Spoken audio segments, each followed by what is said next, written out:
is my one dog. Here's Alfie. He's going to help me with my paint project, I'm sure, today. He's such a good boy. I told you, he's my Mauser. He's a half Maltese Schnauzer. He's a good job. He's 12 years old. And then here is my other little girl. She just loves to sit on the back of the couch and watch all the birds and the squirrels outside and bark, bark, bark, because she's part Chihuahua. But I love her dearly. Yes, I do. I love you dearly. You're my friend. You're my best little girl. Yes, you are. Yes, yes. But enough of the barking. I got to get started bringing everything inside to the basement. This is the two pieces I'm going to rework. That's my boiler. This is my milk can. I'm going to bring them inside.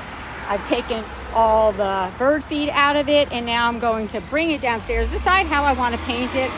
And it's just too cold and too windy here in Kansas to paint them, but I think they'll look really nice once I have them decorated and I've cleaned up the front porch completely.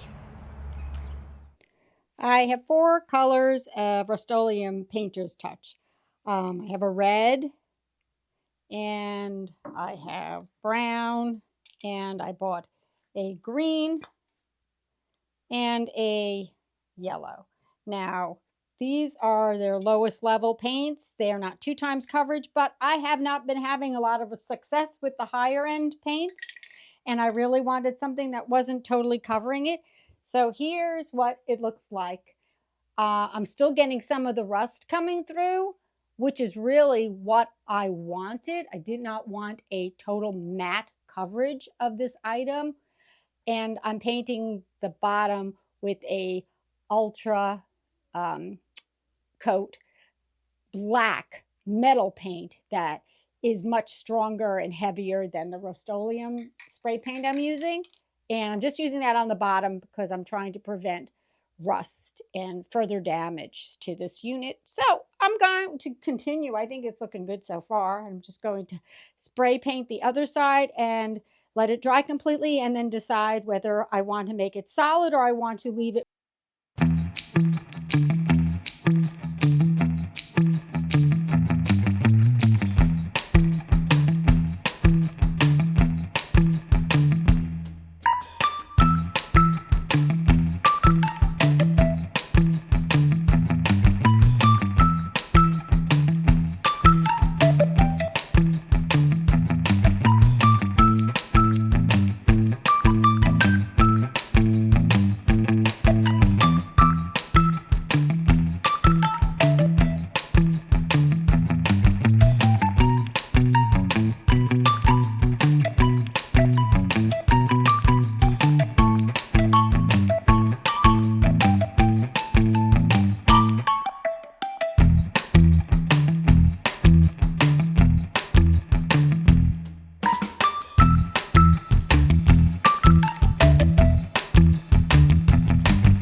I'm outside now, and the sirens have been going nonstop. The wind is picking up. There have been tornado warnings, and we had a lot of debris.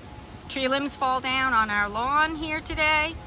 And It's around 6:30, 6:45 at night. The sirens have been going for about 20 minutes. There's nobody on the road. Everybody's heeding the warnings. We've been in our basement.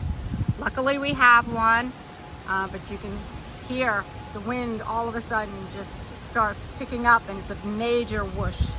This is why I haven't been able to do anything outside really to prep for the spring. It's been a really, really rainy, wet, kind of dangerous season to be outside because the weather changes really rapidly here. In fact, the tree limb even hit my little bird feeder, so I have to go out and fix that. But overall, we're safe, and we have a basement, and we have our supplies, so we do heed the sirens here. It's really important. And again, I'm in central Topeka in the northern eastern portion of Kansas, and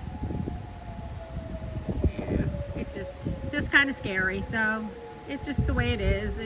It's like this. This is part of Tornado Alley.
Today I'm back outside. The weather is just overcast. I'm not wearing any makeup. I'm just wearing my gardening clothes. But I want to show you that gardening is not just a one season. It's a lot of work. And sometimes people who I watch on television or on YouTube, they show how they do these beautiful, prolific gardens that cost hundreds of dollars to do. Plus, they have people helping them. So it makes it a lot easier. But this year, my garden is looking like it's going to be good. And I'll show you that. But I'm going to show you all the work I've had to do so far to get the garden back into shape.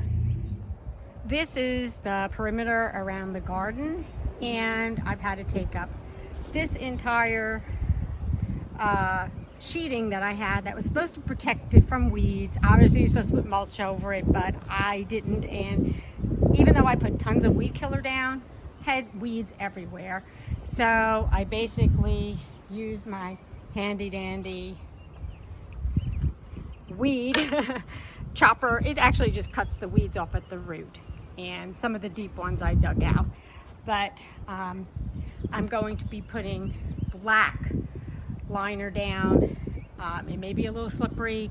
We really don't walk on this part, and that should help hold down any water going through, any sunlight going through, to keep the weeds at bay. And you can see this is just part of the weeds that I pulled up from around this perimeter. Even though I've treated this a number of times, I've treated it with ortho, I've treated it with hot water, I've treated it with all sorts of things, and it did not keep the weeds from coming back. So this is what I'm going to do now. And as you can see, my garden needs a good watering. Once it gets watered, I'm going to then put some straw, a light straw coat, or I'm going to wait maybe and see if my compost back there in a week or so might be a little more ready to be put down, you know. So I really think that when people say, you know, gardening, it's great, I love it, but it's also a lot of work, and it doesn't happen overnight. This garden is already 3 years old.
coming along nicely. These are the bushes that I planted earlier in the video.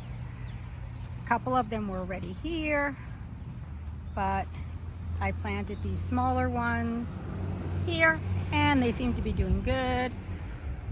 Everything's turning out to look a lot nicer than I actually expected, so I'm really glad at the results.